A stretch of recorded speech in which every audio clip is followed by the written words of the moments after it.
Hello everyone, welcome back on my YouTube channel. International trade में हम जो topic discuss कर रहे हैं वो है सम पॉपुलर ट्रेडिंग ब्लॉक्स।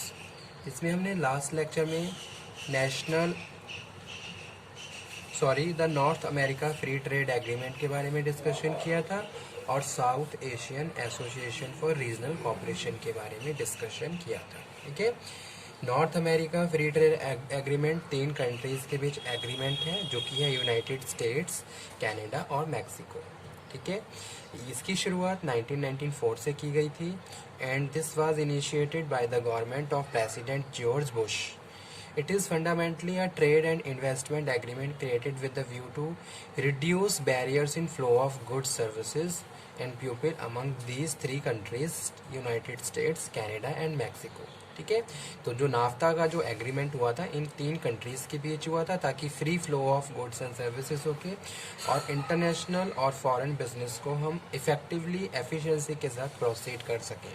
ठीक है, तो जिसमें जो मेन एग्रीमेंट्स के जो पॉइंट्स थे वो थे tariff reduction, free movement of professional among 3 countries, financial and direct investment matter, specific issues relating to the protection of labour, specific issues relating to the natural environment. ठीक है, तो ये सारे इसके मेन एग्रीमेंट पॉइंट्स थे।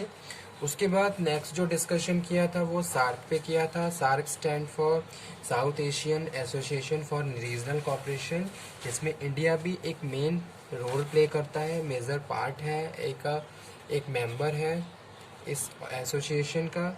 इसकी शुरुआत 1985 में की गई थी and it is establish for the friendship and cooperation among themself and with the developing countries. जितनी भी कंट्रीज़ हैं डेवलपिंग कंट्रीज़ हैं और उनके डेवलपमेंट के लिए एक ट्रेडिंग ब्लॉक, एक रीजनल ट्रेडिंग ब्लॉक तैयार किया गया। और ये कंट्रीज़ हैं अफ़गानिस्तान जो कि ज्वाइन किया था 2007 में, बांग्लादेश, भूटान, इंडिया, मालदीव्स, नेपाल, पाकिस्तान एंड श्रीलंका। ठीक है,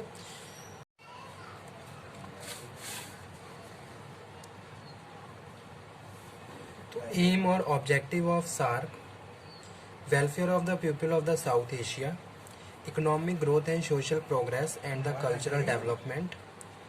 ठीक है, self reliance among countries of South Asia, understanding common problem together, strengthen cooperation among themself as well as with other, maintain peace in region. ठीक है, इसके बाद नेक्स्ट जो टॉपिक है वो है यूरोपियन यूनियन। आज हम डिस्कशन करेंगे यूरोपियन यूनियन के बारे में, क्यों इसको फॉर्म किया गया, कौन कौन सी इसकी मेंबर कंट्रीज़ हैं, इसके स्ट्रक्चर के बारे में। A unique economic and political partnership between 27 democratic European countries। ठीक है, तो ये जो ब्लॉक है और जो ये एसोसिएशन है ये 27 यूरोपियन कंट्रीज़ का है। डेमोक्रेटिक कंट्रीज़ इसमें पार्टिसिपेट करती हैं। ठीक है, और a unique economic and political partnership, it aim peace, prosperity and freedom for 498 million citizens. ठीक है, तो इसकी जो शुरुआत की गई वो इसलिए की गई ताकि हम पीसफुली एनवायरनमेंट क्रिएट कर सकें, पीसफुली रिलेशंस क्रिएट कर सकें, prosperity and freedom for these countries. To make these things happen, European Union countries set up bodies to run European Union and adopt the legislative. The main ones are European Parliament, Council of European Union और European Commission। ठीक है, why European Union form? First one reason is peace and stability। और piece हर country के लिए most important factor है। ठीक है, अगर कोई भी कंट्री अपने आप को डेवलप करना चाहती है तो 2-3 फैक्टर ऐसे हैं जो बहुत ज़्यादा इम्पॉर्टेंट है। पॉलिटिकल रिलेशन आपके हेल्दी रहनी चाहिए, आपके देश में पीसफुली एनवायरनमेंट होना चाहिए और साथ के साथ बिजनेस प्रॉपर होना चाहिए अदर कंट्रीज़ के साथ। So bringing Europe together again, safety and security, economic and social solidarity, identity and diversity in the global world values। कौन कौन से मेंबर्स हैं?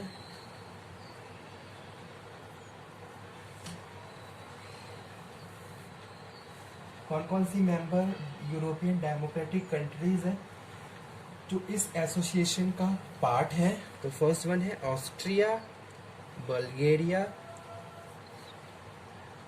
Check Republic, Estonia, France, Greece, Ireland, Latvia, Luxembourg, Netherland, Portugal, Slovakia, Spain, United Kingdom, Belgium,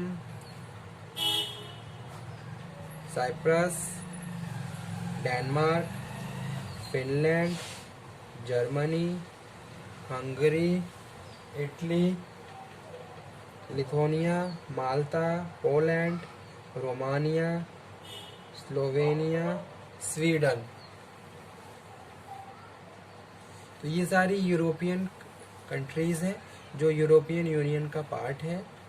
ठीक है, European union का structure क्या होता है आप ये देख लेते हैं।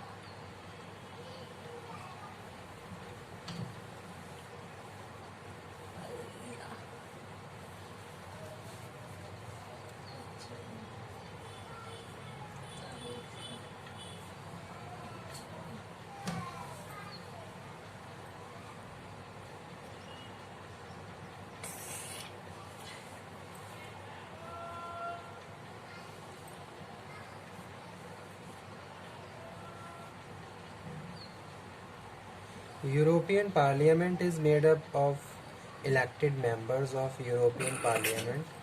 Elections are held every 5 years.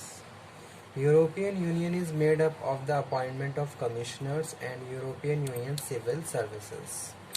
Commissions is responsible for day-to-day running of the European Union legislation and carrying the decisions made up European Council of and Parliament.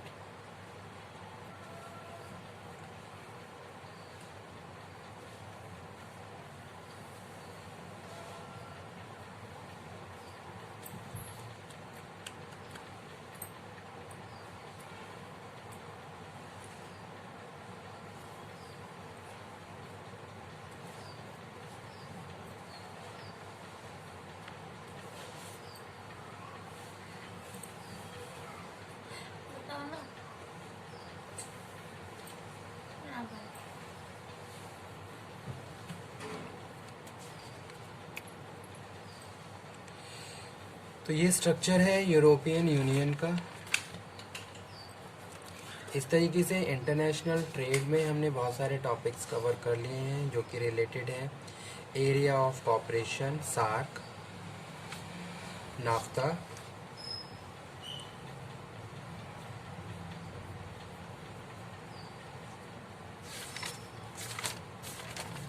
इसके बाद एक टॉपिक और रिवाइज कर देता हूँ इंटरनेशनल ट्रेड का।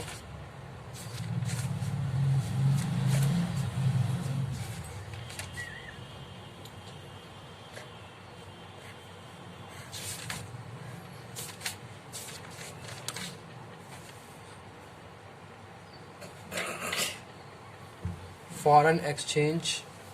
Foreign exchange is defined as the sections 2 of the FEMA 1999. Foreign exchange means any currency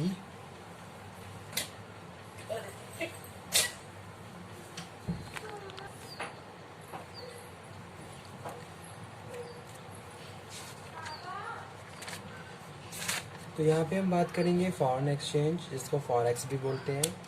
foreign exchange is defined as the section 2 of the FEMA 1999. Foreign exchange, foreign currency means any currency. Foreign currency means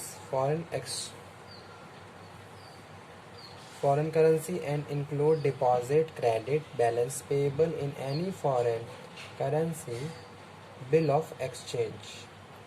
It is art and service of international money changing.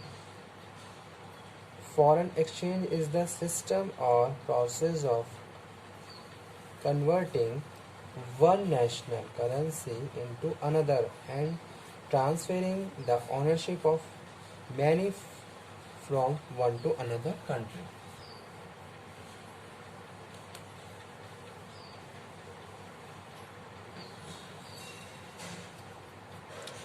इसके क्या importance होते हैं?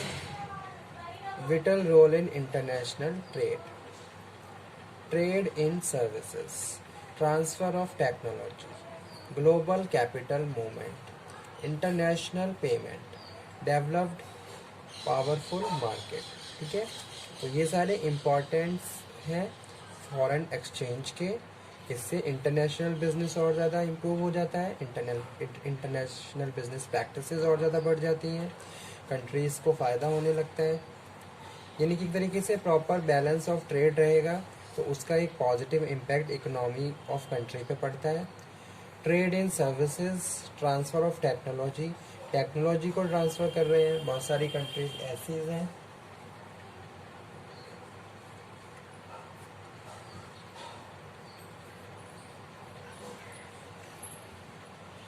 Global capital movement होता है, easily हम goods को move कर सकते हैं from one country to another country. International payment system strong रहता है और डेवलप्ड पावरफुल मार्केट, और पावरफुल मार्केट को हम डेवलप कर सकते हैं। ठीक है, तो इस तरीके से ये शॉर्ट टॉपिक्स आज हमने डिस्कस किए 1 बाय 1, और इस तरीके के क्वेश्चंस भी एग्ज़ाम में कई बार पुटअप किए गए हैं, तो आप इनको प्रिपेयर कर लीजिए। So okay student,